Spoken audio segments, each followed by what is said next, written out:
tails and rails for hip external rotation.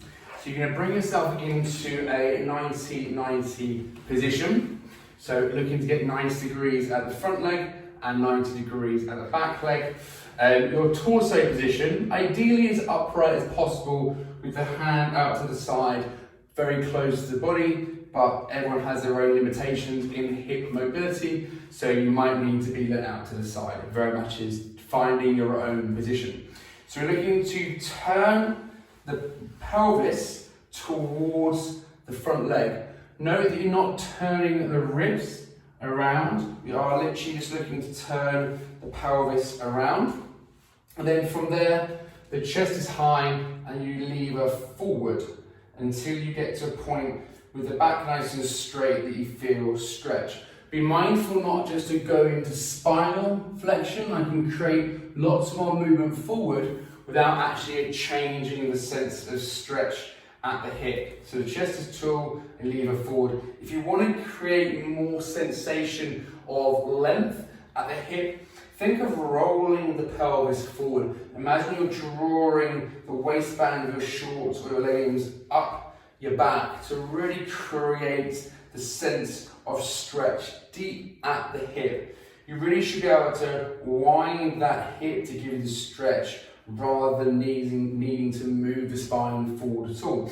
So from there, we're going to hold a 2-minute passive stretch. So you just focus on diaphragmatic breathing, inhale through the nose, exhale through the mouth.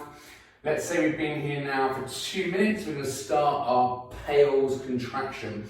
So the Pail's contraction is to press down into the floor. We're going to be ramping this up, so we need to make sure we really irradiate tension through the body. So I'm going to go outer arm, squeezed fist, lock the rib cage down, grip that outside arm into the ground, and I start to press down 10% of my max, pushing my knee, shin and foot into the ground. I ramp that up to 30% of my max. Then slowly up to 50% of my max, up to 80% of the max. So by now I'm really pushing as hard, almost as hard as possible into the ground. Abs are really tight, and then you go for one all-out effort for 10 seconds. 3, 2, 1, so 10 seconds, hard as you can, driving into the floor. 8, 7, 6, 5, always 10. After 10-second max effort, you start to gradually relax the tissue that you were pushing into the ground. And now we start the rails contraction. So the rails contraction is the opposite tissue, so tissue on the inside of the hip. So now imagine you're pulling your knee towards your nose and simultaneously raising your foot off the floor. You're in end range, nothing should move. If you can move the limb, then you weren't in end range. It's really an act or an intent to lift, but nothing should change.